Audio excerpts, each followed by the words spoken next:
Okay. One of the things that the shuttle doesn't do well is navigate on its own. The shuttle has an inertial navigation system. We're trying to upgrade it to GPS. We've been trying to upgrade it to GPS for 10 years. Maybe we'll get the next vehicle Endeavor out of its maintenance depot period with GPS and fly it with GPS. But right now we fly it with inertial measurement systems. Those inertial measurement systems developed right here at the Charles Stark Draper Lab, okay, have some drift in them. So after about a day, their knowledge of where the shuttle is creeps off. Creeps off enough so that you could not re-enter safely. Okay, because the error in the onboard knowledge of where the shuttle is different from where the shuttle actually is. In addition to that, the integration over time doesn't give you a good state vector. So we track the shuttle from the ground with radar and update what we call the state vector, position, velocity, and direction. 6 components at least once a day. Well, on STS-32, Mission Control screwed it up. Okay.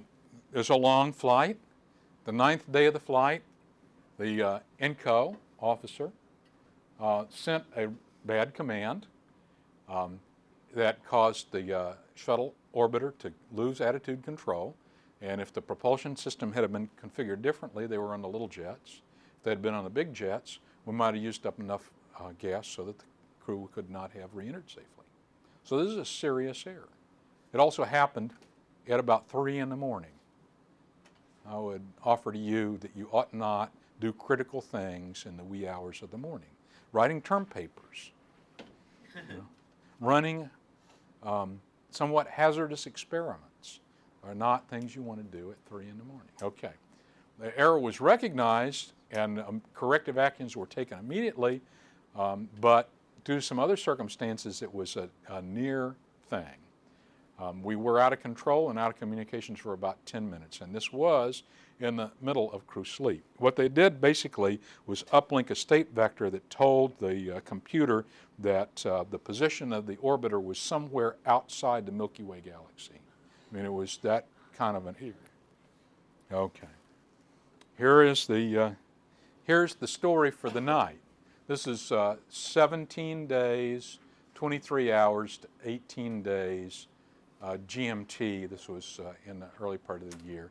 And this is a 1-hour time period. So the crew is awakened in the middle of the crew sleep because an onboard smoke alarm goes off. There was no fire. It was just an erroneous alarm, but it woke the crew up. Now, when you are the flight control team and you are working when the crew's asleep, your #1 goal is to keep the crew asleep. Don't let them wake up. So this flight control team has already failed. They allowed an erroneous alarm to wake the crew up. Okay. A little bit later, the flight dynamics officer says we need to reinitialize the state vector, which is something that we normally do about once a day. It's interesting that this is in the middle of crew sleep. Normally it's done when the crew's awake, but the flight dynamics officer says we need to uplink a new position and velocity set of vectors. So the flight director says, did you do a good job, Fido? Fido says, of course we did, Flight. Flight says, okay, you have a go to uplink that vector.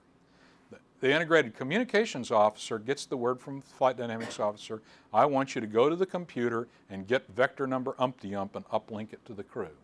And the integrated communications officer uplinks the vector to the onboard system. Now there's a check in the onboard system that it goes into a buffer in the computer.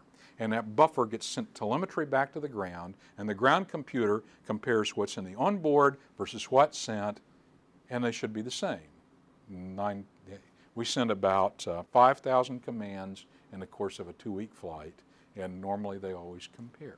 This particular time there was a problem, some radio noise or something, and the data got scrambled, and it came back to the ground, and the computer put out the little words, data reject. In other words, the command that you sent is not what is on board, the integrated communication officer.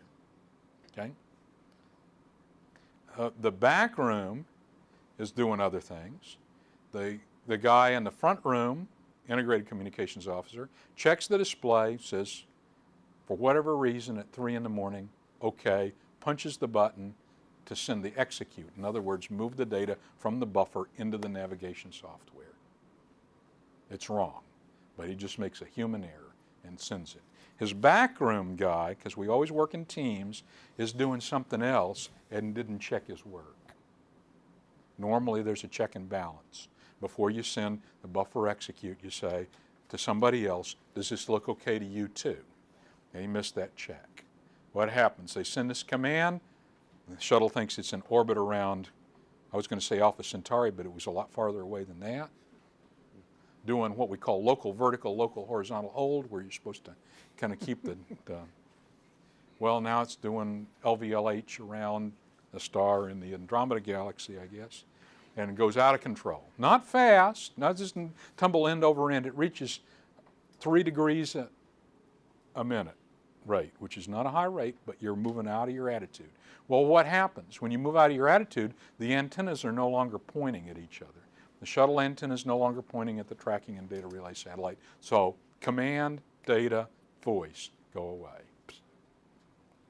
Loss of signal. Worst thing that the flight director can hear is loss of signal with the crew. Okay.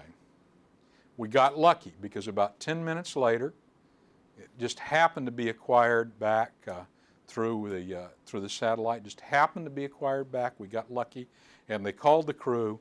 The crew switches to a manual autopilot, turns on the big jets, restores the attitude, and life goes back to normal. Crew now has been awakened twice, by the way. They're going to be grumpy the whole next day. If the big jets, which use a lot of gas, had been on, in that 10 minutes, we could have used the entire entry allowance of propellant.